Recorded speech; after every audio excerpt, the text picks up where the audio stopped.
Hello and welcome to Ode to Games. I'm Kevin Valleen, joined alongside Zach Ross. How you doing, Zach? I'm glad to be here. Glad that you're glad to be here. I'm And we're glad to joined. be here. Cool, cool, Zach. And we're joined by Logan Plant. How does the DualSense feel in your hands, Logan? Here it is. I've got it. I've got the DualSense. Sony did not send it to us early. Retailers just started selling them early. So no, we're not that Prepared, cool. I guess. The game, Yep. we're not at that level yet. But yeah, it feels pretty good. Should we jump right into it? Yeah, Into I'm curious about your thoughts and impressions on the controller without having used it on actual games yet. Yeah. So I've heard it does work on PC. I did not try it out on PC yet. Didn't really have time to. I So I haven't. also saw news stories that it works on a PS3. What? Oh, I did not see that. Like there's a way that you can pair it with Bluetooth or something. So Oh You yeah. can do that with your DualShock 4, so I guess that makes sense. yeah, it's just Let's funny check that if you're using it with a PS3, you can't use it with a PS4. Just kind of odd, but Yeah. I've heard that that's possible. Yeah, I did try to hook it up to my PS4. It does not work. But first impression, it feels really solid in the hands. Like it is a lot weightier than the DualShock 4 or the Switch Pro controller, the two controllers I'm most used to using these days. It definitely feels a lot heavier in the hands. I think it fits my hands well. It actually feels a little bit like an Xbox One controller in the way it actually fits in the hands, and its approximate size. Um, I like the triggers a lot. Is actually my favorite part so far. They feel a lot more durable. I think the PS4 triggers have always felt a little bit flimsy to me. Like I'm worried. Like maybe that might be because the first one I got was secondhand, and the trigger, remember, was like half ripped Yeah, off. that on thing that was one. destroyed. It was not in good shape. But I really like the triggers of this one. The sticks are really nice. It's kind of hard to tell on camera if you're watching our video version, but the outline of the sticks, so not the concave version where your thumbs actually rest, but the border around them has this new texture that makes it like more grippy on the sticks, so your thumbs don't really slide off, which is good. That's nice. I One know thing I before really like, on the PS4 you had those like grip extenders. Like I would yeah, put those grips Oh, yeah. on just to have that. I guess I don't need that anymore, which is nice. yeah, I think this is a really good built-in kind of replacement for that. One just design thing I really like is the PlayStation button is actually the shape of the PlayStation logo. It's not like the DualShock 4, which is the round button with the logo on the button.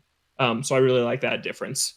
Um, Things I don't think I like as much about it are the face buttons. They don't have as much action to me as the ones on the DualShock 4 do. I feel like you get more of kind of more feedback when you press down a face button on the DualShock 4, and these are a little shallower. I don't think they go into the controller quite as deep, so that's going to take some getting used to. So do they Um, feel like squishier at all? Like there's not that response to it? yeah, they're not as clicky.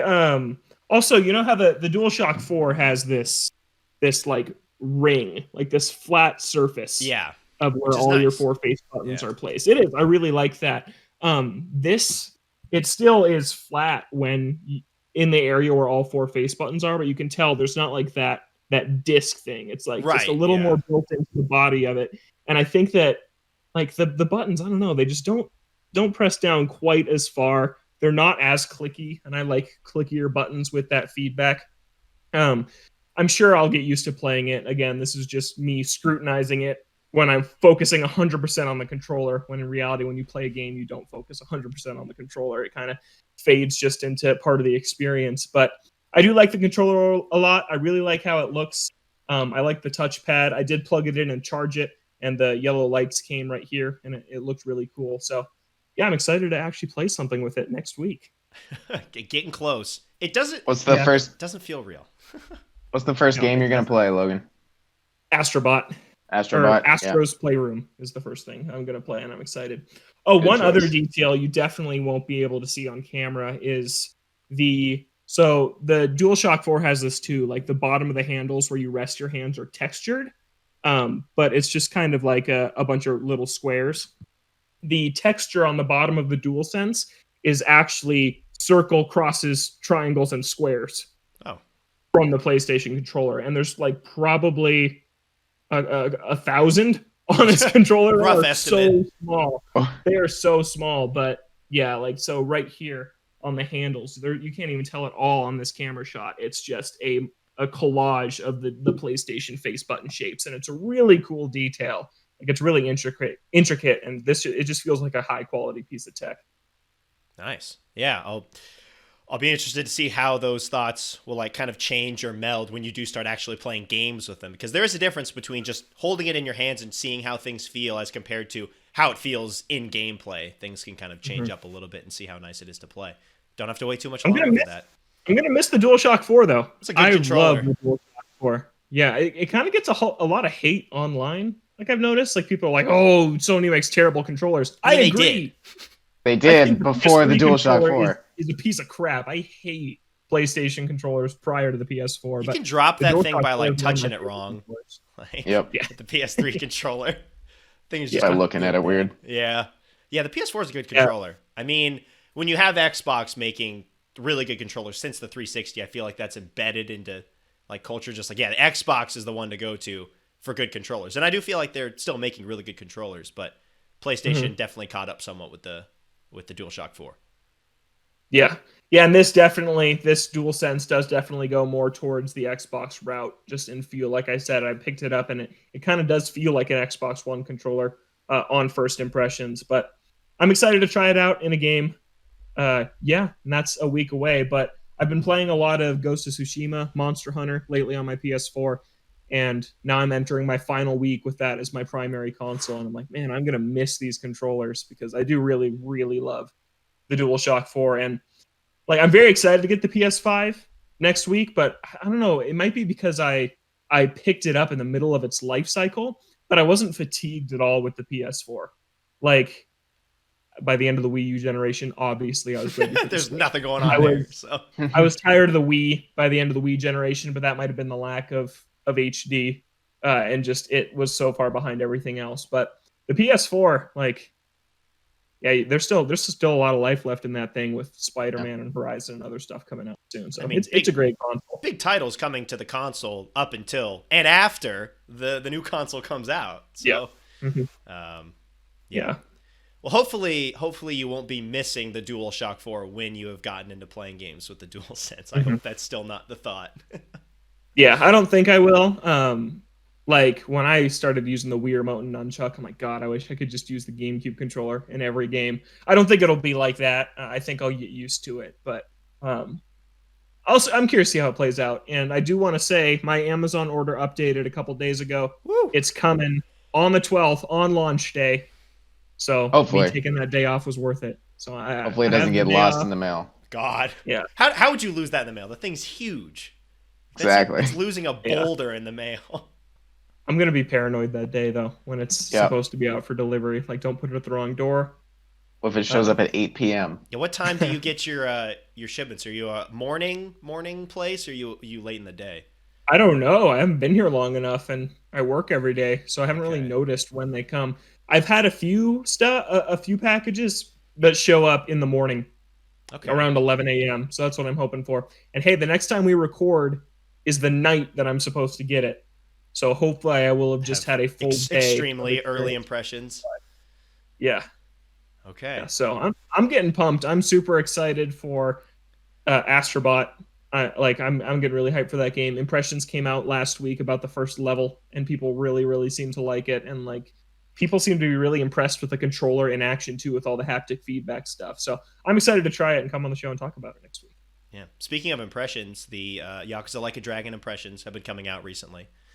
Looking solid. For the most part. For the most part, there are some issues, mainly with the new combat, which you kind of have to come to expect when you've been in the same gameplay style for 7 games, which is a very different style of a brawler instead of an RPG. So you would expect there to be some kind of growing pains. This is from early impressions, not from us. We don't have the game yet, but it sounds like the core Yakuza experience is still there with the side stories and with the extra content. That's all there and intact and fun.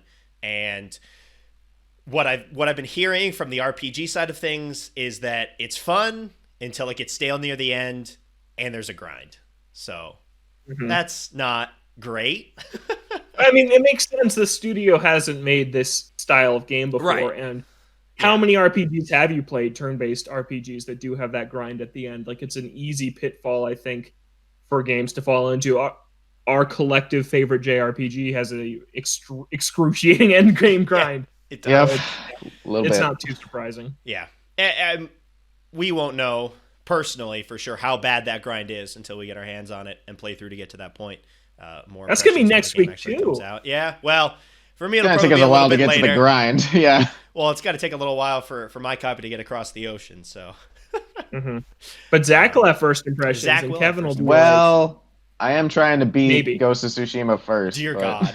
We'll get into your Ghost of Tsushima stuff later. So yeah, exactly. The Like a Dragon impressions are out. We'll have our impressions hopefully next week at the very least. Zach, hopefully we'll have something. I to would, say I would very much about like that. to play it. Mhm. But yeah, other than that, why don't we get into the news, Logan? Because we got a lot of next gen stuff to get to here. We do, yeah. Basically current gen now.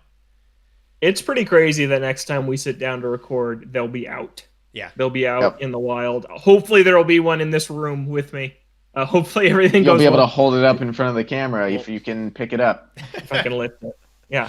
But super excited. Like, I don't know. I think the hype really set in for me. I think it was this week. I think it was after I got the controller. I'm like, man, this is real. Like, this is the first big new console launch since the Switch 3.5 years ago. It's getting exciting. And yeah, there's a lot of news about storage space Woo! this week. That's the hot topic. It's like we've exhausted everything else to talk about with these consoles. So now we need to talk about the storage space. So the PlayStation 5 is going to have about 650 gigabytes of usable space on the SSD.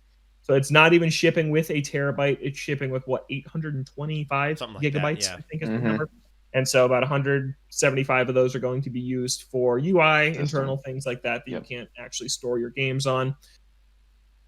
People are losing their minds about this because of how big games are getting. And I get it. Some games are upwards of 100 gigabytes. Last of Us 2 is huge. Red Dead 2 is huge. If you're a Call of Duty player, you are only a Call of Duty player based on storage size. So, Kev, what do you think of this number 650 for the launch edition of the PlayStation 5? I think that people who play more than 3 games are probably going to have to get an external of some kind because Probably. I have an external on my PS4. The PS4 has 400 gigabytes of space or something like that, or so upper 300s around there of usable space, the base one before they went to a terabyte, and then I bought an extra 2 terabyte to go along with that. And for me, for the PS4, that hasn't been a big issue. Swapping between the 2 terabyte and the regular storage space hasn't been a problem, and I don't think it'll be a big issue right away. But the problem is going to be that the space needed for these games is only going to get bigger. Like, we're going to get into a story here of Black Ops Cold War, its storage space. It's huge. And this is right as next gen is coming out. As we go along, the sizes are just going to get bigger and bigger and bigger.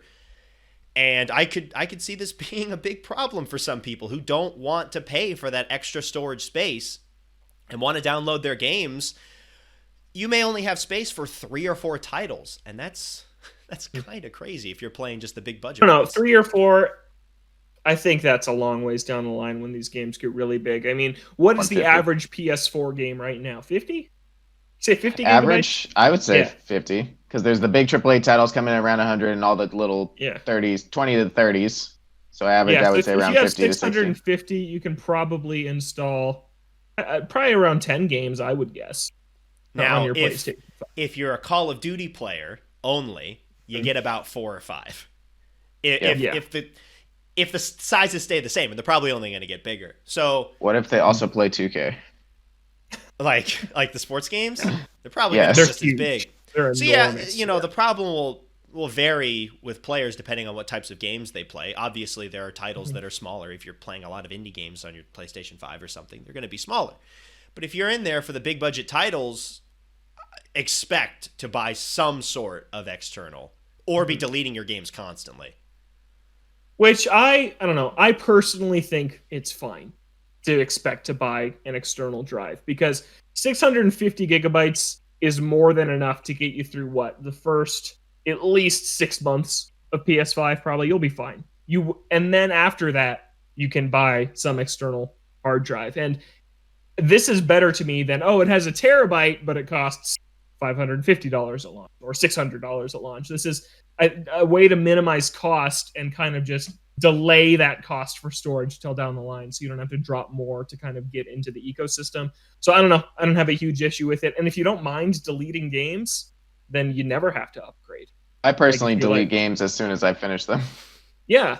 So and it's inconvenient if you want to go back. Like, I played Uncharted 4 twice this year. I uninstalled it after the first time. I was like, God, why did I do that? And then I had to reinstall it. But I just go through the effort of reinstalling things.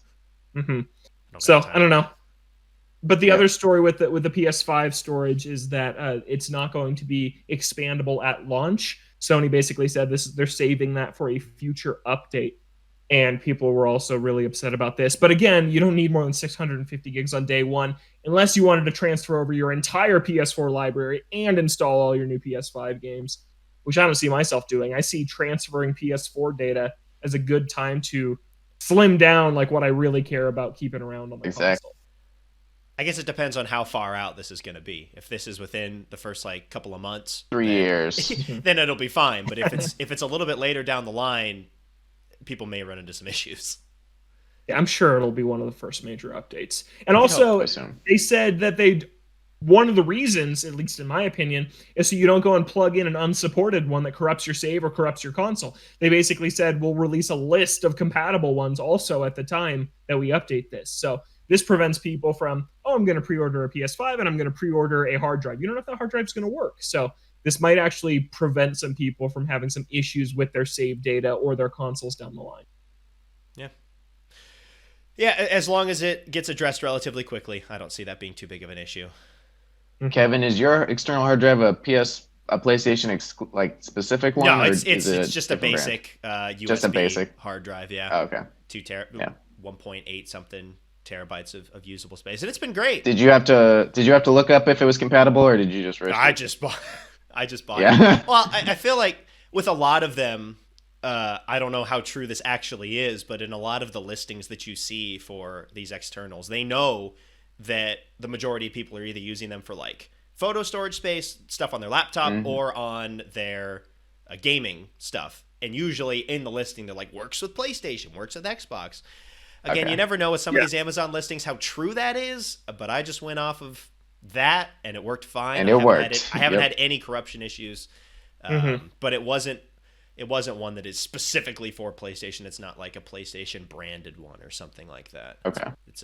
And that's kind of interesting about these is that PlayStation, you're going to be able to buy, the exact format is escaping me right now, but whatever format memory card this is, it's not just proprietary to Sony. But on the Xbox side, it's going to be a new kind of memory that really is only compatible with these new Xboxes, which surprises me because Xbox is trying to be like a PC, and that's a very un-PC-like thing to do, to create a new form of expandable storage that really only works on the consoles. Yeah, this is going a ways back, but I had an extra external for my 360, and that was its whole thing. I can't remember if you could just plug in your own. I had one of the Xbox branded ones. I had, let's talk about our expandable storage histories for a little bit. I had a PS2 memory card. Dude, I honestly miss the days of memory cards. I used to have this sheet. We had 4 GameCube memory cards, and we would print this sheet that we would stick in the cover of one of our games that had a list of what was on every single memory card. We had a Mario Party card. Yeah, I do. This is good old days. It sounds like crap. But what wasn't crap is how easy it is to take your storage with you. On the Wii and everything past that, you got to fight tooth and nail, Nintendo-wise, to keep your save data with you. On PlayStation, it's easy because you can upload it with your profile. But Nintendo speaking, on the Wii, that was really annoying. You get a new GameCube, if it breaks or whatever, you just plug in that memory card, boom, it's there. Yeah. Your Wii dies, your storage is gone. All your data is just gone. Yep, I had. And so that's another reason I like the memory cards more. Yeah. You had that happen to you? I had that happen to me. I had a Wii die. Actually, I had a Wii and a GameCube die. And GameCube, I still had all my saves because I had my memory cards. Yep. But now going back, it's just a pain because I don't know what's on what. So I have 3 or 4 memory cards, and I just have to keep plugging them in and try and figure out what's on them. it's a minor hassle. And now with everything, now we're at the point where things are, obviously built into the console where you can save, but they try and do a better job of being able to bring your data forward with you. Like that's a thing that you can do with PlayStation 4 and PlayStation 5, obviously, whether you're doing it through internet or through your external. Now that we're at a point where they try and make it a lot easier for you to be able to do that, I much more appreciate having the ability to just save it into the console, not have to worry about losing a memory card or forgetting what's on what, or having the memory card corrupt itself if you're getting a third party. Like there were some issues with the memory cards too back in the day. Also, when you're a kid and your parents buy you a new console and they don't know what a memory card is, they just get you the 2 games, and I don't have anything to save with, so I'm just replaying the first level forever.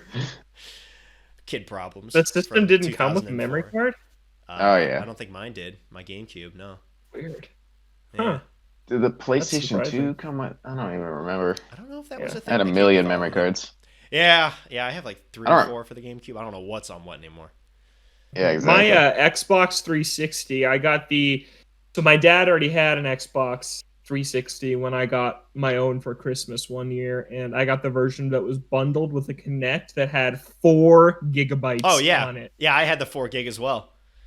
And I never expanded it. I never expanded the 4 gigs. So like to. Halo 4, I love the Halo 4 multiplayer, but I barely got to play it because I remember I installed it like on my dad's Xbox, which was upstairs, and it literally couldn't fit on mine because it was like 8 gig required install. Some of the games on the packaging would have like extra storage required. That was in a lot of the later titles.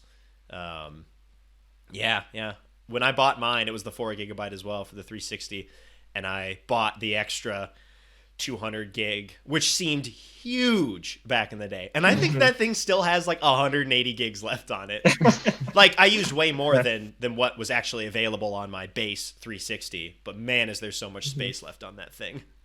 And now 200 gigabytes is about 1 game for some of these. Yeah, Final Fantasy VII Remake is like 100 gigs, right? Yeah. Yeah, because games are starting to come with install discs, which is pretty crazy. And then I wonder if games are getting like 30 gigabyte updates. Yeah, like Call of Duty, which Kevin, you alluded to it. Black Ops Cold War is going to be 133 gigs on PlayStation 5. That's just crazy. But remember, one of the cool things about going into this next gen is potentially being able to install select portions of a game and not having to install the entire thing. Like, I only care about zombies and single player. Don't care about the other multiplayer stuff. Like, that's good. That's going to be an option at some point for some of these. So that could help that. But gosh, that's just massive. It's insane. 133 gigs for Call of Duty. Yeah. Just sitting there downloading 133 gigs from scratch on the PlayStation Store. Man. For some people, I imagine that'll take a long time. Like, just the of 133 gigs. Working off of a Wi-Fi. Oh, God. Yeah, for some people, it's going to be like, all right, we got a day or two to wait for this thing to download. Yeah, I actually wonder, like, like on Christmas when all the stores slow down significantly, I wonder if that's going to be a problem on PS5 launch day. Like, I wonder if, like, Astro Bot comes pre-installed, so you'd be able to play that right out of the box, but these other games, like Spider-Man, if that has a big day one update, I wonder how long some of these are going to take. Based on the stress of everyone who gets a PS5 hooking it up and installing system updates, game downloads, all that stuff. So, yeah, it could be pretty slow. That's one reason I'm opting physical for the start, is so it can install off the disc and then download whatever it needs to. So I don't necessarily need to wait quite as long. I didn't think about that. Because the holidays are going to be right after this thing comes out. Mm-hmm. Yeah, I don't think about that being an issue. But yeah, always around that time when everyone's downloading stuff, the stores either crash or get super slow. Yep. That'll be fun. People trying to download these huge games. Yeah, definitely. My Switch is starting to get really full on storage. Oh, you getting to that point? I still have like that is not surprising. Something gigs. Yeah, I don't have a huge micro SD. I think how big of a micro SD do you have? Was it the 160? It's been a while since I bought that thing. I think mine is just 64 gig. and it is full. It is full. I can't download anything anymore. I went to download the Pikmin 3 Deluxe demo and I couldn't, and I was like, shoot, not worth finding something to delete. Never mind. I feel like the larger micro SD cards are getting a lot cheaper now. Mm-hmm. Like 3 years ago, I think I went for the smaller one, but now like the 200 or whatever the increments they are, like the near 200 ones are getting a lot cheaper. So if the transfer is super simple, then maybe you just like upgrade to that and swap stuff over or whatnot. Mm-hmm.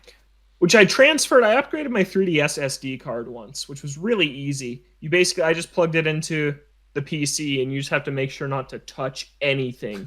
Like don't add or subtract anything from the folder and just drag it to the new SD card, which can't have anything else on it. It has to be like a new fresh SD card. You just pop it in and it will probably work. So that was really easy. So I think the Switch transfer should be as simple as that. Yeah, can't confirm. So. Zach, do you have a micro SD card on your Switch? I do, I think. I feel like that was how big it is. A given for everybody. Yeah, which is probably going to be the case it's for like the new 64, console. So, 128 or something. I bought a micro on sale from a closing store. I don't remember what it was. That's a good deal. Yeah, it was. I might pick up a new one for my Switch on this Black Friday or something. I'm sure there's a deal cheap as dirt. Usually, was it a Target? I feel like I bought it from maybe a Shopko. Shopko's closed. I don't know. Some dead place. But just on this whole storage space thing in general, I feel like there was a lot of people just furious about this on the internet. And the Xbox Series S, is the next one we're going to talk about. It only has 364 gigs of usable space, which that's not good. Not a lot for a digital only console. Yep. Yeah. Digital only. That thing is going to rely so heavily on storage space. It sounded like there was going to be some ways to download titles to try and mitigate that if you're trying to like online with streaming. With the Series S, they have different ways to optimize how you play games in terms of if you're doing like there's like Series S specific versions of these games, and I think they're going to try and make them smaller, but still. That's why Cyberpunk was delayed. For Series S only. But still, 364 gigabytes. If we're going off of Blop's Cold War, get about 2 of those. Yep. You get about 2 of those. Yeah, that's a little over a third of your storage space just for Black Ops Cold War. But that is the PS5 storage number, the 133 gigs. But yeah, that's not great. But again, you can expand that storage. And this is a $300 next-gen console. So people are really mad about this. It's not like that big of a deal to me, though. Like, I don't know, storage space. I know he's talked about it for like 25 minutes, but it's not that big of a deal to me. It's like, it's a thing you deal with. Like, my Switch just filled up. I'm like, oh, that's kind of annoying. But it's not something that is a big feature to me on a console or isn't. It's just something that comes along with it, I guess. I guess for the PS5 and for the Series X, which has about 800, so a little bit more, not a ton more, but there's a little bit more on there. I don't have too big of an issue with it. I don't think it's too bad. But the Series S, 364 gigs, when we're talking about less space on these consoles than the base versions of last gen consoles, that's a little that's a little much. Yeah. That's a little concerning. But it's $300. It's still $200 cheaper than the one was when it launched. Yeah, but you were buying a VCR. Yeah. VCR is a premium product. Of course, you're paying an extra $200. Yeah, absolutely.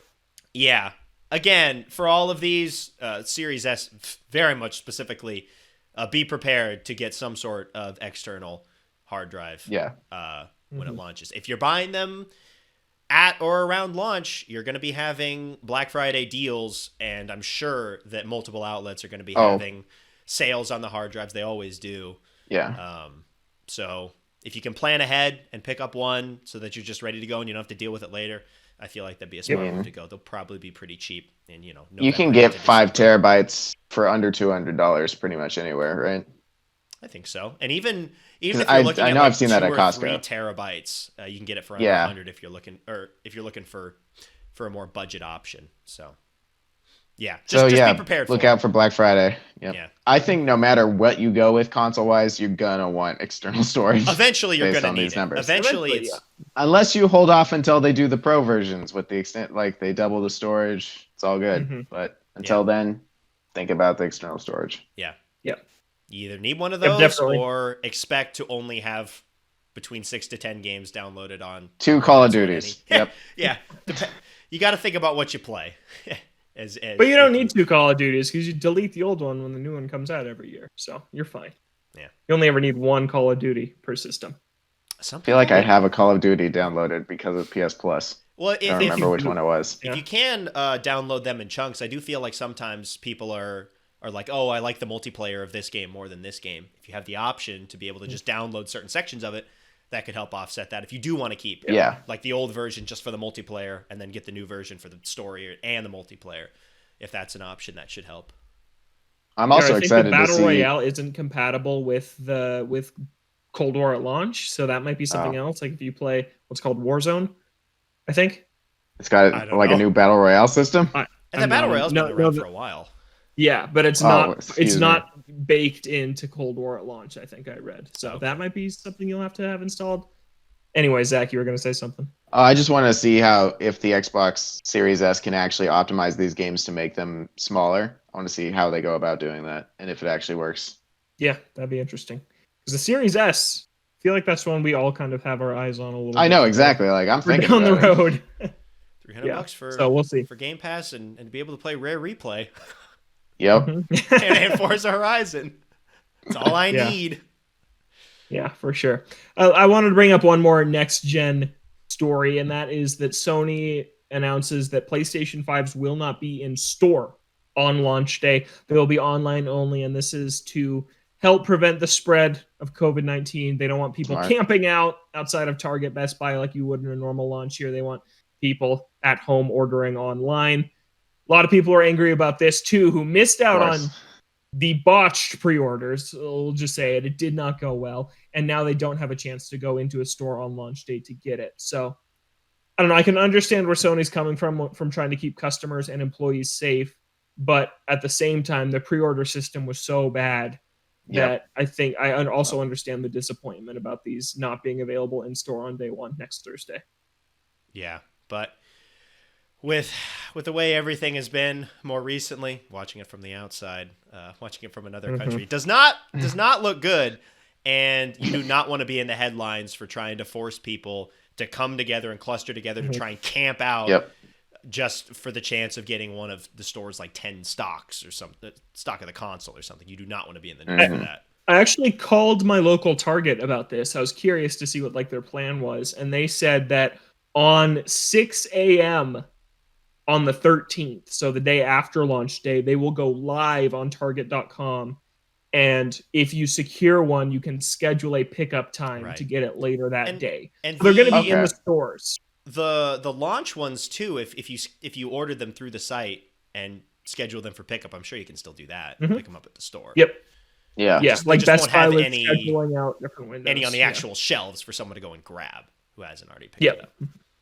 So there will still be ways to get it. We're also seeing some retailers will restock the consoles on Black Friday. So makes sense.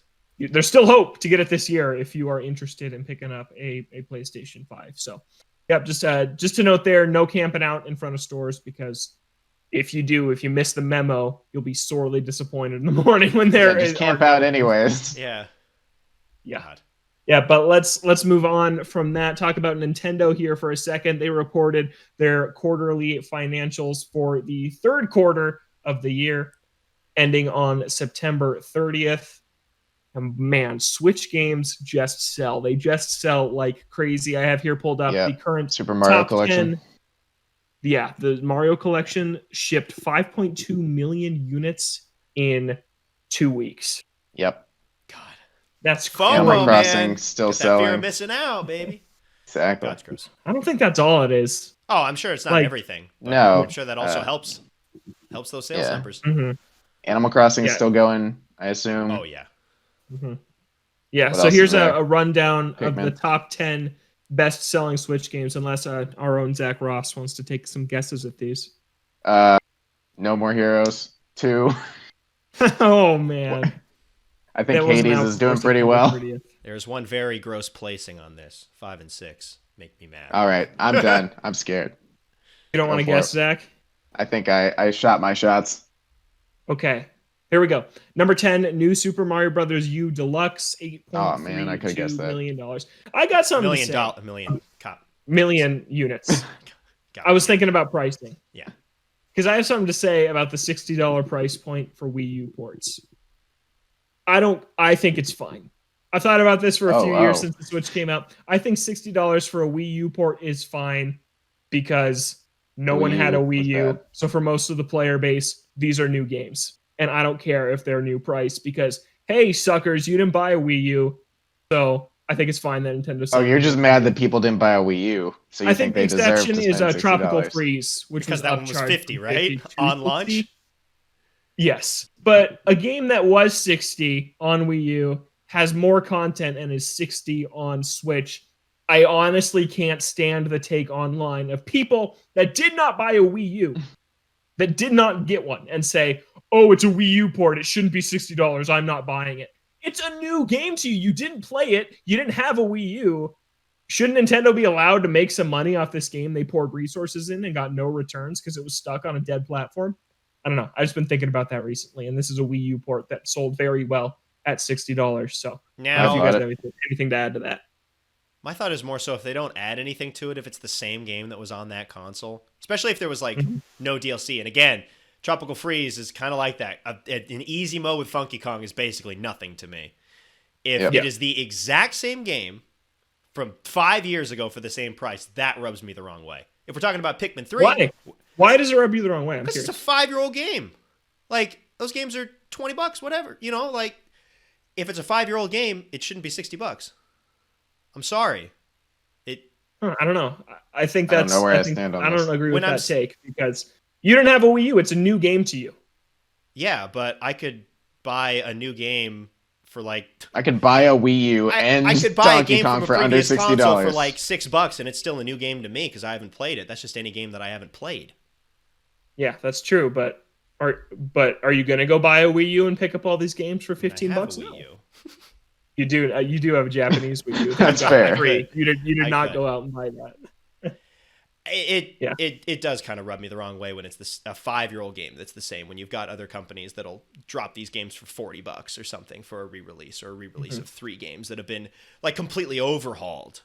You know, it just feels like a very low effort move for $60. Again, if we're talking about Pikmin 3 or something like that where they add in a bunch of content, I don't have a problem with it. But if it's the exact same game, then it's like that just feels slimy to me. I don't know. What about New Super Mario Brothers U Deluxe, which bundled in Luigi for $60? That I'm a little bit more okay with. When you have DLC that was separate, when if you bought it originally, you were paying $60 plus the extra $20, and then you drop it down here, then that feels a little bit more. That feels a little better to me. When it's actual, but more content. Yeah, but it's not like you bought the first one for $60 and are buying it again. It's like, I don't know. I just don't get it. It's like this was out, but you didn't. But 70 million Switches have sold. Well, so 15 million Wii U sold. Here's the other thought. Then, how about Persona 4 Golden? They launched that for $20. Couldn't they have just been like, "Hey, you didn't buy a Vita, sucker. Here it is for $60 or whatever the Vita games launch for." I honestly think I would have been fine with that. They could do that, but that's gross. Why is it gross? Why is it gross? The game's been out for years. So what? Here's what I don't understand. I don't know where I stand on this. This is coming from a guy who doesn't like the $70 price tag, but is willing to pay $60 for a 6 or 7-year-old game. That confuses me. If you didn't buy it the first time, then it's a new game. So it doesn't matter that it came out on a platform you didn't own. Like, why do you deserve a lower price point because you didn't buy a Wii U and buy this? So you're saying that if you have a Wii U and you bought these games, that it's not worth it to buy them again on Switch, but it's worth it for the people who didn't have a Wii U to pay $60? Yes. So you as a Wii U owner shouldn't be buying any of these games on Switch? Yeah, not any. For example, I did not buy Pikmin 3 Deluxe, and I'm not going to because I have it on Wii U. Yeah. What if someone wants to do content and picked it up on Wii U? I guess they just. I'd be fine with that. If you're like a Pikmin super fan, it's like sure, why not support the franchise because this could be its last shot if it doesn't do well and play the new content. I'm fine with that. Okay. Yeah, I just don't get the take that. With that same thought process, they could have sold the 3D collection for $180 because those games are each $60. I don't know. I disagree with that because Wii U games are still like hold up today because the Switch and the Wii U are basically like the same power level. It's like if you sold Super Mario 64 on its own for $60, I disagree with that. But the Wii U, these games are in HD. They are relatively recent. It's not like you're porting over this old unplayable game. I guess I also just have a problem with Nintendo's pricing in general. Not only this, but also the fact that they never drop the prices on the games, which I think hurts the game's ability to go out and get a lot of new fans at points. So I feel like just in general, their pricing strategy just kind of rubs me the wrong way. That I'm curious. I don't know how all that works. I'd like to know how that works from a retailer standpoint. Like, why don't Nintendo games ever drop in price? Like on Black Friday. They know people this still Black buy Friday, them. we're actually seeing some drop to like $35, which is the cheapest some of these games have ever been. Which is sad when the games have been out for so long. Like if we're talking about Breath of the Wild that's been out for 3 years, or and it's just now, or almost 4 now, and it's just now dropping to 35. Yeah, just a lot of things that Nintendo does with pricing of their games and legacy titles can be a little bit off-putting. Yeah. Well, I wish some of these games were cheaper. I wish the Pikmin 3 Deluxe was $50. I think it would have sold a lot more than it currently is selling if it had been cheaper. But I personally understand that, like, it's almost like a mulligan. It kind of didn't count the first time because you published these really high-quality games on a platform no one owns. So I don't know. So what, I get it. I don't want to go on this too much longer, but I guess what happens if the Wii U sold well? Because we had PS3 to PS4 generation, and you had games that were still getting ported over. What's the thought there if the Wii U sold really well, and then you port these games over later to the Switch anyways? Is it still $60? Oh, then I don't think this should be $60. No, I think I so changed purely because it sold like garbage. Yeah, because Nintendo should have made a better console. Yeah, isn't that on Maybe it's Nintendo's fault for making a garbage console. No, I just don't get the entitlement. I think it's honestly entitlement from consumers who's saying, I didn't have a Wii U. I don't think this game should be $60. Like, what gives that consumer the entitlement to say they shouldn't have to pay full price for a game they haven't bought before? I don't know. Like, why do they deserve a $40 game? The only reason you are so passionate about this is because you are one of the few Wii U lovers. That's true. I do love the Wii U. Yes. That's for certain. But no, I just like if you're like, oh, I don't want to pay $60, that's fine. But I don't get the take that it's slimy to do it because they had to pour millions of dollars to develop these games, and they didn't get that back on Wii U. So it makes sense they're trying to get a return on that investment on Switch. I don't think that's slimy. I think it's just, hey, we lost a lot of money in those 5 years, and we need to get some of it back. Okay.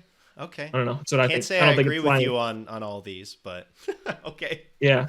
And I just don't like it. I just saw it a lot with Pikmin and some other games. So like, oh, I'm not buying this. It's $60. Oh, did you play it on Wii U? No, I skipped the Wii U. Well, I just don't get that. I don't get the logic there of why you think it should be less now when you never bought it before. You didn't have it before. You didn't play it before. It's new to you. That's all I've been thinking. Might be a controversial take. Again, I also think that when you pair that with Nintendo games never going on sale, I think that really hurts some of these games, like Pikmin 3. It does. I agree, because you look at the top 10 here, which we should get back to. And oh my God, I forgot we were doing the top 10. Yeah, we went off on a whole tangent here. 8.32 million units. Splatoon 2, huge hit, 11.27 million. Super Mario Party, 12.1 million. Pokemon Let's Go Pikachu, Let's Go Eevee, 12.49 million. The numbers Kevin said was hurting him. Super Mario Odyssey is in 6th at 18.99 million. Passed in this quarter by Pokemon Sword and Shield. Disgusting. Mario Odyssey is a much better game. Yeah, 19.02 million. Which I'll also say, I don't think Sword and Shield's a $60 game. So I don't know if that gives him any more credibility to my theory. I think that game is like a $40 game because it sucks. and was rushed and is low quality and has no. I mean content. that's more based on the content, right? Like yeah, which is I think my point. Quality of the title. Like if you look at a game like New Super Mario Bros. U Deluxe, that is a full Mario game and a full DLC that most people have not played. That to me says $60. Pokemon Sword and Shield, which is a lazy, half-baked, rushed, really bad Pokemon game for $60, I don't agree with. So yeah, I think in terms of content and care and quality, then this was on an old console that no one bought. Since I didn't have a Wii U, I was happy to pay $60 for New Super Mario Bros. U Deluxe on Switch, because I really wanted to play that game. And since I didn't own a Wii U, I was fine paying $60 for it. I would never pay $60 for Pokemon Sword and Shield. I borrowed Logan's for free. That's about how much I would pay Which I got as a gift. Sweet. No one's paying for this game. Yeah. Yeah. So anyways, Breath of the Wild is number 4 at 19.74 million. And then there are 3 Switch games past 20 million units. Super Smash Brothers Ultimate, 21.1 million. Yep. Animal Crossing New Horizons, 26.04 million. What's the attachment rate on that? There's how many? 70? What are we at now with Switch consoles? 60, over 60 million. It's over a third of people. Yeah. God. Okay. That's crazy. I can't remember. I'm struggling. I don't have that one. I want to say it was closing in on 70. Like I was seeing. I think 68. It's 68.3 million units. Which is and how many Animal Crossings? 23? 26. 26. Oh my god. Units. So over. Over a third of people, man. And that game came out this year. And then number 1, Mario Kart 8 Deluxe, a Wii U port they sold for $60. The number 1 best-selling game on Switch at 28.99 million. Yeah. God, wow. That thing just keeps selling. Yeah. Mm-hmm. Kev, do you think that game should have been cheaper than 60? I'm curious. It did bundle in all of the DLC in there. All of it. Yeah. All the extra DLC, which was relatively substantial because it added in a bunch of new 16 tracks. Characters and tracks. How much was it for the DLC on Wii U? It was $13 for both packs, I think. Okay. I think if you bought them together, it was 13, and they were like 7 or 8 separately. And it also added in the battle mode, or a better battle mode. Way better, with 8 new maps. Yeah, that's a $60 product. I feel like that is with all the added in DLC and the improvement of other content. And they put Deluxe in the title. I don't know if we have time this week, but I think we should go through each Wii U to Switch port from Nintendo. Honestly, it really is about how much extra content there is to me. Whether or not it is worth it. Because then if there's I don't want to talk about this too much, but if there's no extra content in there, then it does feel lazy. Like if we're talking about like, oh, no care was put in, like with Sword and Shield, it does feel like, oh, no care was put into this port because it's the exact same game with no content. Yeah. I agree with that. I'm not saying I don't think it's lazy to drag and drop a Wii U game and add nothing, but I just don't like the take online, which I don't think either of you really have as much as I'm saying. I just don't like it when people are like act entitled about it, because you're not entitled to anything. Like, this is a company selling a product. That's all. Again, it's lazy. It's lazy. Donkey Kong Tropical Freeze is such a lazy port on Wii U. I will fully admit that. And that one I think should have sold for $50 because that's what it sold for at first on Wii U. That one's the really gross one out of all of these for sure. Oh, I think even New Super Mario Bros. U Deluxe is lazy. Like they added a couple characters and just slapped the DLC. Yeah, it's lazy. Doesn't mean I think the price is bad. Anyways, shout out to the Switch for selling insane numbers. These are like Wii game numbers that it's doing right here. Like the attach rate on some of these is insane. Animal Crossing, if I had to guess, will be the best selling Switch game by the end of the year after the holiday rush. That's my prediction. What was the gap between Animal Crossing and Mario Kart? About 3 million. About 3 million. Okay, I can see it. Mm-hmm. And the Switch is now the second best-selling Nintendo home console of all time, only behind the Wii. It passed the NES in this quarter. I love the Wii. What a console. I don't. I have very little love for the Wii. I've got nostalgic attachment to it. Yeah. Me too. It's not great, but it's got good games. How dare you? I'm nostalgic for it as well. Sorry, Zach. Okay. Let's move on. Anyways. That was a good discussion. I like that. I was not expecting to talk about that today. Yeah. I feel like I need to gather my thoughts a little more and bring it back, because I do think it's lazy. Like, I agree with some of what you were saying, Kev, but I just don't think that, like, I don't know, to me it's not a deal breaker. If you didn't play a game, it's like, okay, if it's so much cheaper on Wii U, go buy a Wii U and play it there. Zach's gonna buy a PS5 to play a PS4 game though. That's Days Gone. Okay. It got some enhancements detailed. Just wanted to throw this in there for you, Zach. Yeah, I don't think it's fair to say. I know that you are going to be the one player who is waiting for PS5 to play this game. I am absolutely going to play Days Gone. It's gonna look prettier. It's gonna run up to 60 FPS with dynamic 4K resolution. Yep. Okay, so it's gonna look great, and it's absolutely gonna be the first game I play on PS5. But I don't want to put it out there that I'm just getting a PS5 to play Days Gone. No, I don't want that out there. But it's very true. I'm absolutely gonna wait until I get a PS5 to play the elusive and amazing Days Gone, starring Joseph St. Cloud. What's his name? Joseph St. Cloud. Deacon St. Cloud. St. John. You got one part of that correct. What I can never get his name right. Something St. Cloud? What was this? Yeah. Joseph St. Cloud. Yo, petition to change his name to Joseph St. Cloud in the PS5 version. Like they're changing Spider-Man's face. Change his name for PS5. Oh my gosh. Can we name him? Maybe there's the option to name him. I don't actually know. I know very little about this game. I just know that I've been waiting to play There's not the option to name him. In the PS5 version, at the very start, you're going to have the option to change between the two names, between Joseph St. Cloud and Deacon St. Cloud. Whichever you want. They'll re-record all the dialogue so that will be in there for the voice scenes. Yep. Oh yeah. I got and then there's going to be polls close. online. Who is the more iconic Cloud on PlayStation? Cloud Stripe or Joseph St. Cloud? I couldn't tell you. Oh man, that makes me infinitely more excited for Days Gone on PS5.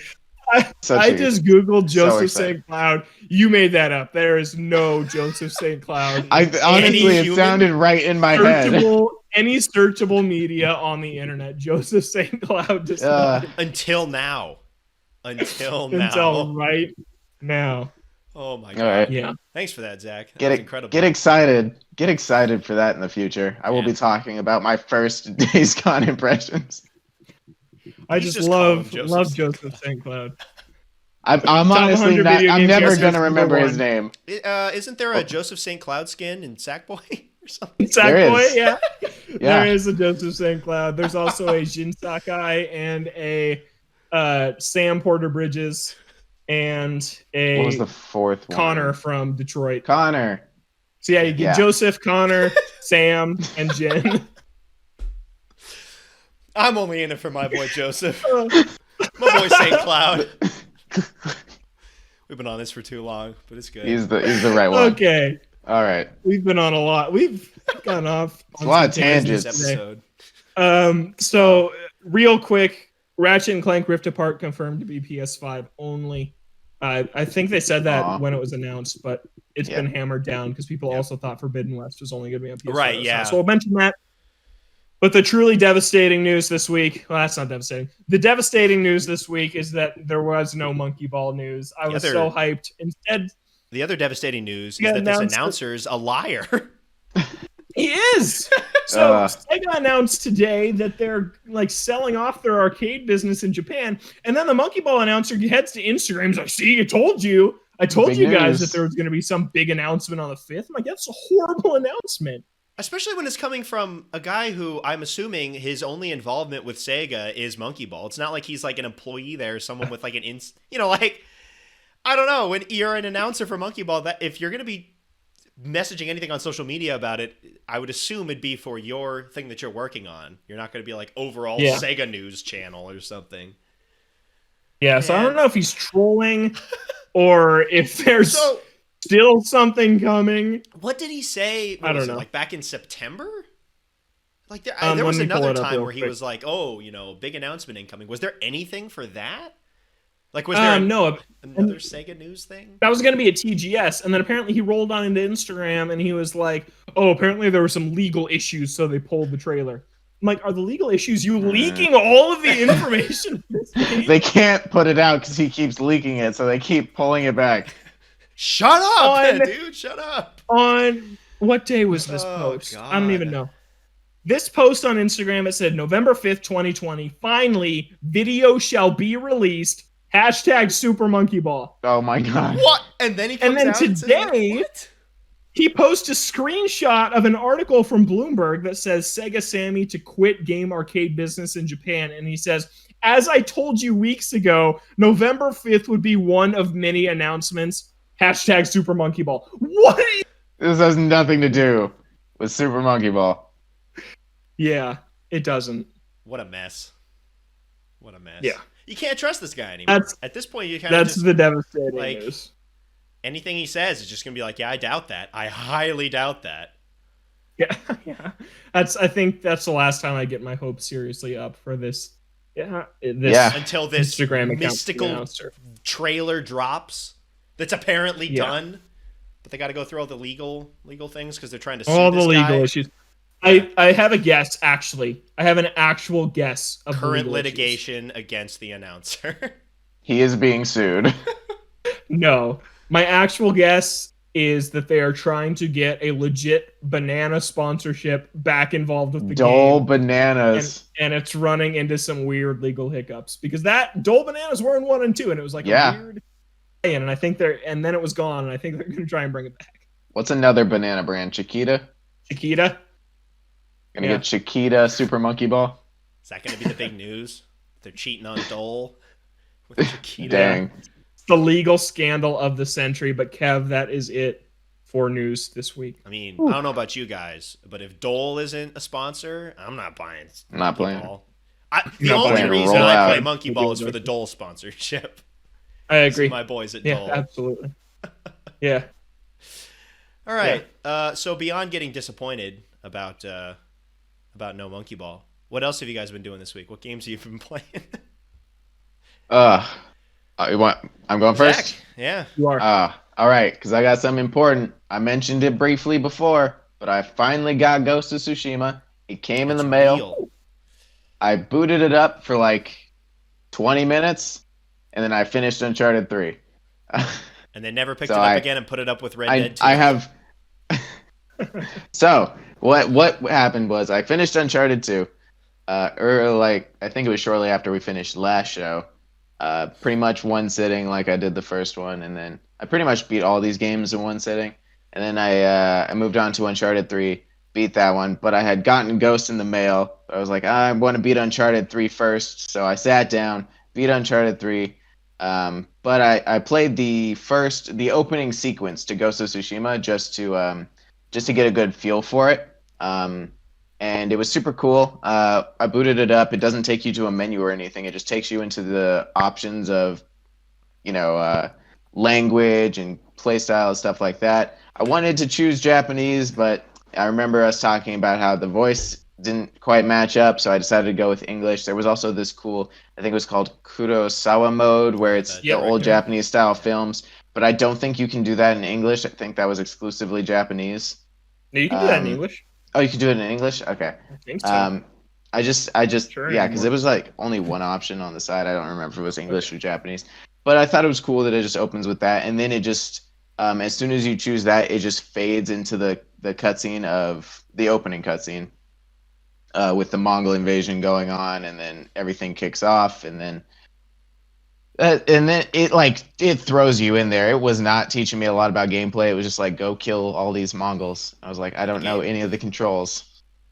And then I had to figure out the parry system. I assume it teaches you stuff further on. I did not get very far.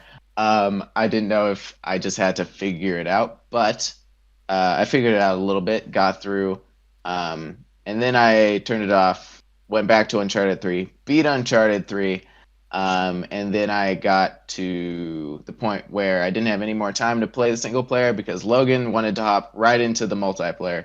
So we started doing Ghost of Tsushima, I think. What's it called? Legends mode? Legends, yep. Legends.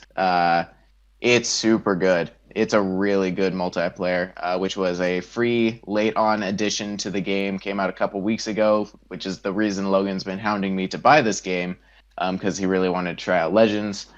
So we finally got the chance to do it. You choose between 4 classes of ghosts. There's Assassin, Hunter, Warrior. I'm making these up. I think the Warrior's a Samurai. and It's Joseph St. Cloud. Samurai. What was the last samurai one? who uses the katana as their main weapon, And a healer who is an archer. Yeah. There's assassin who's stealth, and there's the Ronin who is primarily a healer and can also summon a spirit dog to. So you choose one class to start off with, and then you're locked into that class until you progress far enough to unlock more classes. We still only have the one class, and then you partner up with your friend, and you can do story missions, multiplayer specific story missions. That's a lot more supernatural focused in the game. It doesn't really have a lot to relate to the game. There's also Joseph St. Cloud. The secret 5th class in Ghost of Tsushima Legends. Unlockable. He's on a motorcycle. It's very surprising. Sorry, Zach. Keep going. I forgot what I was saying. Okay. What was I saying? I really like the Legends mode. It's super cool. Yeah, you go through these 2-player story missions, 4-player raids, and we've done 4 missions, I think, in the 2-player. Yeah. And they've all been really fun. Exactly. And you progress far, and you unlock items which boost your level, and the higher your level gets, the more you can unlock higher difficulties. So there's 3 tiers of difficulties for each story mission. There's bronze, silver, and gold. The higher is obviously more difficult, and then you get more rare items and stuff like that, and unlock more stuff as you progress further. Something we were complaining about is the 4-player necessary raid modes, because we don't know 2 other people who play Ghost of Tsushima, and I don't think there's match searching. So there's 4-player modes where you can matchmake, but there's like a really brutally difficult raid they recently introduced, which you need to have your own party of 4 going into. Yeah, and I'm like, we're not even good enough to try it yet. We don't even have it on. Oh no. Yeah, I'm literally figuring out how to play this game through the multiplayer. That's how little of the single player I've actually played. It sounds like it drops you in relatively well, though. How is that where you've got one person who's played through the game, working on the platinum, and another person who just picked the game up and has barely played the story? I feel like I picked it up pretty fast. The classes aren't terribly different. There's still those the structure, the base structure of how the game is played with the parry system, the different stances, like depending on which. I don't think that's how it works in the game. Do the stances depend on the sword in the game? No, so in the game, as you progress, you unlock. There's 4 stances, and as you start with 1, and as you progress, you unlock 2, 3, and 4, and you can switch between all 4 at will. Yeah. But in this game, how it works is depending what weapon you're using, you only get 1 stance. And 1 stance is good against spears, 1 against shields, 1 against brutes, and 1 against swords. So I think you should coordinate to go in with a different one, your partner, so you can take out different types of enemies easily. But yeah, I liked that too. And like you were saying, Zach, all 4 classes can do everything. It's just how well they do it. Like the samurai can still shoot a bow and arrow, can still stealth, but they're just not as good at it. Yeah. Yeah. And I went stealth because that's one of my favorite gameplays, and Logan went samurai, even though he's been using almost entirely the bow. So he should have went with hunter. Yeah, I should have been.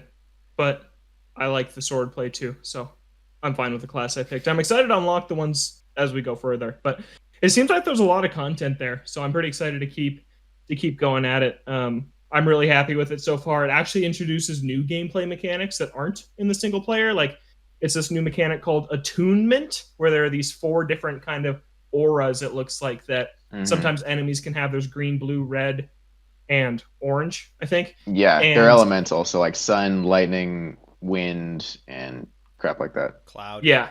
And cloud. Joseph. And you can kind of infuse your sword with this, and then if you infuse with a blue element, you're better against enemies with the blue aura, and that's not in the main game at all. So it's a new mechanic that makes fighting more dynamic with 2 players, because you also coordinate, I'll get this element, you get that one. So that's a really cool new feature too, but I'm a big fan of it. It's super cool. This was a free add-on later down the line, so yeah, I'm glad that we finally got to experience it. Yeah, I think it's going to carry us through into Rise, because there's a lot of content that we still have to do. Yeah, there's a lot to do in there. So we have something in between the Monster Hunter binges. I think it's going to be a little weird, though, going from the multiplayer into the main game, having none of these supernatural things, going to lose a lot of abilities, going to get real confused. Yeah. Yep. Yeah. Oh, boy. Speaking of, I'm still hopping between. I'm still going for the platinum. How's it going? I have liberated 2 out of 3 regions of the map. How big are these? How like are they Far Cry 5 regions or like how big are they? Yeah, I'd say that's a pretty good comparison. Yeah. Okay, cool. So I've done all the outposts basically in those two regions. What I really like is when you liberate a region, it opens up the entire map on your map screen. Like it's foggy until you actually have explored it yourself. But once you liberate every outpost, you get to see the entire map, and basically every question mark that you haven't explored yet pops up. Okay. So it's a really good way to kind of go through it. Is once you kill everything in the region first, and then go back and find all the foxes and the hot springs and everything else that you missed along the way. So yeah, I think it's attainable, but there's a lot of question marks on my map of things to go find. So those are just all the collectibles? The question marks aren't like quests or anything? It's just no, there's also some side quests to do still. I still have some side quests left in the regions, even though I liberated them, but yeah, I've done just all like the basic outpost with no story or anything attached. So that's going well, still enjoying that. Real quick, I finished Super Mario 64. I ended up enjoying it a lot. I finished with I think 100 stars exactly. And yeah, I liked it. I had some struggles with that last Bowser boss. Yeah, man. I was talking about that when I played it. Was it just like where you get to the last one where you can't get up close to the balls and it's just like, it is luck. It is 100% luck. You're spinning him so fast that it's just like, well, hopefully because it hits. Because you get it spinning you have to get it spinning so fast or else you won't reach it. But when you get him spinning so fast, there is no way to be able to do that with any sort of strategy. It's just like, oh. Yeah, it's a struggle. But I ended up enjoying it a lot, even though I'm still upset they didn't update it whatsoever. I really thought that game could have used it and been a really fantastic experience in 2020 if they had. I had a good time with it overall. I jumped into Sunshine a little bit, and I'm still early on, and it's already a little bogus. So I'm there's a lot of bogus. I feel like the only reason I was able to get through that game so fast is because I played that game so much as a kid and know where most of the shines are and what to do and how to avoid some of the garbage. And then I've still been going also on a 100% run for Odyssey, which I adore and think is just almost perfect. I'm getting to the point of the game, the points that I don't think is perfect, which is the hint art, the really obscure moons that are impossible to find without looking it up. Like that's the part of the game where I'm like, the hint art could be cool, but some of them are just so archaic and like weird and just like one of them specifically I remember is in the desert area where it just shows you a tiny sliver of sand with a little shadow on it. Like that could be anything. Yeah. Like so that's a little frustrating as the hint art parts of the game, but otherwise I adore it and I'm enjoying going back through that. And I started Pikmin 3 on Wii U to celebrate the launch of Deluxe. Playing it on not Wii giving U. Nintendo money. Helping that game not sell well, apparently. Yeah. Yeah, apparently. It sold well in Japan. Best launch for a Pikmin game in Japan. Okay. Ever. So that's good. That's good news. And it was number 2 on the Switch eShop in North America. It was the UK numbers where they're like, yeah, it sold less than it did in its Wii U launch. But that was physical copies only for UK, so it's not everything. So I really want it to do well. It's a delightful game. I've never played Pikmin before. I'm really, really enjoying it. I'm using the gamepad controls where you use the touchscreen a lot. It's actually a lot like Kid Icarus Uprising, where you use the left stick and the L shoulder buttons and the touchscreen to control it, and it works really, really well. And the gamepad is bigger than the 3DS, so there's no hand cramps. But I don't know. I'm really enjoying it. It's got that perfect Nintendo thing where it can be really brutal if you want it to. There's harder difficulty modes in the new one. There's not in the original. The kind of the difficulty in this original version is how many days can you beat this game in? Because basically, as long as you have enough fruit juice, which is so far it's easy to find a fruit every day to keep your stock of fruit juice growing. As long as you have a drink at the end of the day, you're fine and can continue. But the challenge is, do I want to try and speed run this and beat it in as few days as possible? Or it can be a really leisurely game where you do take your time and explore, and it's like really relaxing, but also fast paced at the same time. So I'm really enjoying it. It's really charming. The music is fantastic. The character animations and everything is fantastic. So yeah, I'd never played this. This is probably the best Wii U game I still haven't played. So it's been fun to jump into it. I just got to wait 3 years for it to drop to $35. That's true. Or play it on your Japanese Wii U. Oh, I could play it on my Japanese Wii U. I could do that. Yeah. Yeah, but it's a lot of fun. I would recommend it. And I do hope it does well, because I don't want Pikmin to be dead. I don't want it to join the likes of F-Zero and be this dead Nintendo franchise that's really good, but people didn't buy it. Yeah. Hopefully we'll see not only new games, but also re-releases of 1 and 2 as well. Have the whole series come forward onto Switch along with new titles. Yeah, for sure. Do you think that Olimar being the worst character in Smash Bros. Contributed to the poor sales of Pikmin 3? I do. Because I do. No, I do not. But it is really great, and it's a fantastic Nintendo franchise. Like, if you love Nintendo, then you should try out Pikmin 3 Deluxe. You can tell that it's made by Nintendo. It's a great game. I'm really loving it so far. I don't know why I haven't ever tried it before. I never picked it up, and now I am. So yeah, it's a lot of fun. Did you not have the digital version when they did that whole deal with Mario Kart, or did you pick up one of the other games? I do, but I never played it. Okay, I thought for a second you said that you hadn't picked it up, and I was like, okay, but okay. I hadn't physically picked it up to play it. Yeah, yeah. Well, if it's a digital copy, it's not possible. Yeah, that's you pick up the Wii U. Yeah, and you're just like, oh, here we go. Gotta pick up the Wii U. But yeah, I'll probably go back and play the other Pikmins. My sister owns them, so I'll probably borrow them from her and play them. They're a lot more brutal, I've heard, than 3 is. Because like Pikmin 1, you have an actual day time limit. I think it's like 30 days maybe. And if you don't finish building your spaceship by the end, you just lose and have to start over. Oh my god. Which is brutal if you got like that's stressful. Close, you just lost all that. 29 days. Yeah, but I really like Pikmin 3 and would recommend it. Okay. And apparently the multiplayer is great too, like the bingo battles and things like that.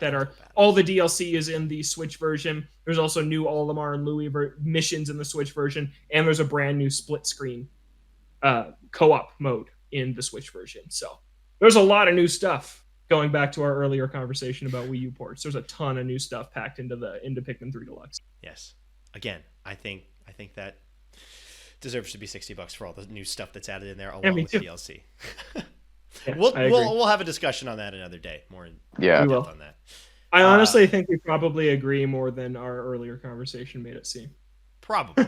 We'll have to see. We'll have to wait until that next conversation to see if that's right. I will have to pick a side by the next time we talk about it. Yeah, which side are you leaning towards? I'm scared to pick a side. As for me, just rolling through Final Fantasy VII Remake. We're getting there. I'm on chapter 17, chapter away from the end. I can see the thoughts that it's starting to drag. Now I do like the areas. I don't want to go too heavy into spoilers. Mm-hmm. We'll wait until our actual like spoiler cast whenever we end up doing that to talk more about it. But I do like where the last couple of chapters have been set. I like some of the story beats that it's taken. It's really interesting, and that's been a lot of fun. But specifically in chapter 17, with the things that it wants you to do, it does feel like it's just dragging because you're just going to all these different areas and kind of doing very similar fights just to get to kind of the last area of that. And you're so far along in the game where, and you're at what should be like kind of the climax, especially at the start of chapter 17. Everything's kind of starting to kick off. And is that the chapter where they split up your party? Yes. I hate that chapter because that was the chapter I played the night where I'm like, I'm going to beat this night. And like you said, it's crescendoing up to that point. Right. And you're like, this is it. And that intro. They split up the party and they make you do a bunch of garbage and I hate it. Yeah. So it's my least favorite chapter in the game. I just really like the boss fight in that chapter. I don't think I've gotten to it yet. I think I'm right in front of it. Yeah. But yeah, it like opens up and you're like, all right, we're heading to the final thing. And even going to the area that we're at now, if it was something a little bit quicker, I do think the area is really interesting. And I like kind of where the actual story in that area is. But the things that it has you do to get to that point where you see kind of all that story stuff is a little much because you're kind of just doing the same stuff over and over and over again in that area specifically. Yeah. Because you're just having to go to these different wings to do the same thing. Just with open the door. Yeah. Open the next door. Oh my gosh, it was exhausting. It is, yeah. So I'm almost done with that, and then I assume we'll get to this boss fight for the chapter, and then head to the final chapter. Did the final chapter drag too much? Oh yeah, it's really long. It's really long. Okay. Yeah. All right. Like I'd say you're about 4. Oh, this is it. This is the final boss away from actually finishing this game. Dear God. Looking forward to that. But the combat is still a lot of fun. Having fun with just the game itself and just how the game works. Man, the game is gorgeous. There was one moment where it went to like full motion, like the video cutscene, and God, that thing's gorgeous. Some of the other cutscenes have been super nice later on. It just showing it more and more how good this game looks. And I'm about ready to get to the end. Yep, and then you can wait for part 2. Yeah. But you still have to watch Advent Children. God, no. Yeah, because I saw some of those cutscenes, specifically that one later in the game, and I'm like, man, they could make a movie. And then instantly I was like, no, they should not. No, they did, and it was bad. They have the power to make a pretty movie that would probably suck. Even if it looked gorgeous, it would not be good.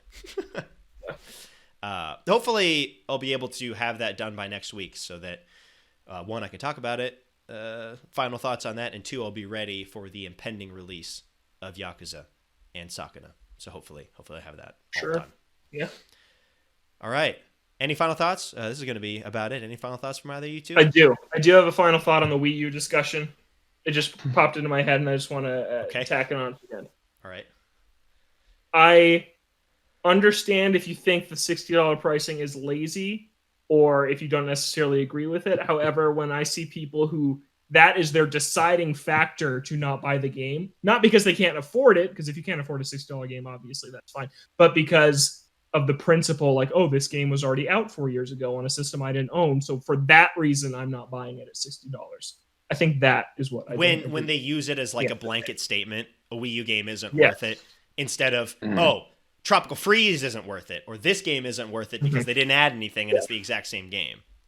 That is when it comes across as entitlement to me. And I've seen that. The reason I got irked this week is because I saw that with Pikmin 3.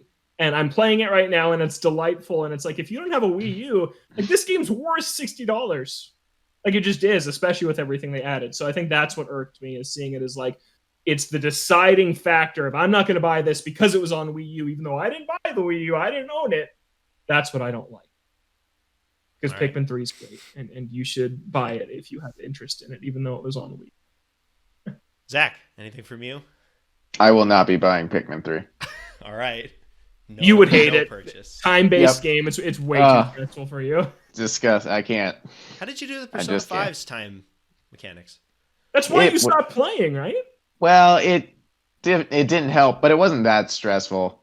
Persona 5 is pretty lax on the time stuff. It gives you a bunch of time. It gives you a lot of time. Mm-hmm. Yeah, okay. God, you gotta give and then the true final thought. I refuse.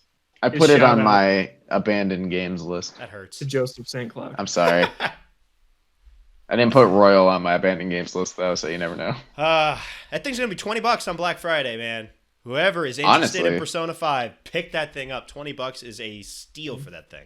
Wait, Royal's going to be $20? Royal is $20. All right. Do you have a problem with Persona 5 Royal being the same game with added content on the same platform for $60? With no option to upgrade if you own the original on the same platform? Yeah, I have problems with it. It's gross. I'm a sucker. Like, I'm throwing that out there for specific series. I'm a sucker for it. Yeah. You know. Yeah, we all are. We all are. Also, for that one, I had to right the wrongs and get the special edition when I didn't get the special edition for the first one. So, you know, was able to do that. Not gonna lie, I don't know how I feel about Dragon Quest releasing on PS4 with downgraded graphics. I don't know. I feel bad about it. Have they released like side by sides? Because the demo's out. There's a demo out now. I have has not Digital Foundry done a side by side yet? I'd be curious. We should look into that. Because that one's also the demo's available. That version's $40, and it's really funny to look and see that being released for $40, and then seeing the Switch version be like, it's on sale for $50, and it's like, yeah. So I'd be curious if they've done a side by side yet. I hope they have. Yeah, there is a demo, Zach. I didn't want to tell you though, because I didn't want you to stop playing Ghost of Tsushima and play the Dragon Quest demo. I really want to play this demo. How long's the demo? Like 15 hours? 10 hours. And you can carry over your save as well? Yep. So like it's the same as the Switch. On the Switch yeah. version. Okay. I'm going to play that. I'm sorry. Rip Ghost is going to turn into Red Dead. Yep. No, don't let it. Don't let it. You got Yakuza bearing down on you, man. I know. And Spider-Man. And Spider-Man. Yeah. And Dragon Quest. It's coming. I will not start Spider-Man or Yakuza until I beat Ghost. I promise you. Okay, All you right. said it on air. All right, we'll see if he held on to that by next week. Yikes. Or if he beat the game already. I don't know.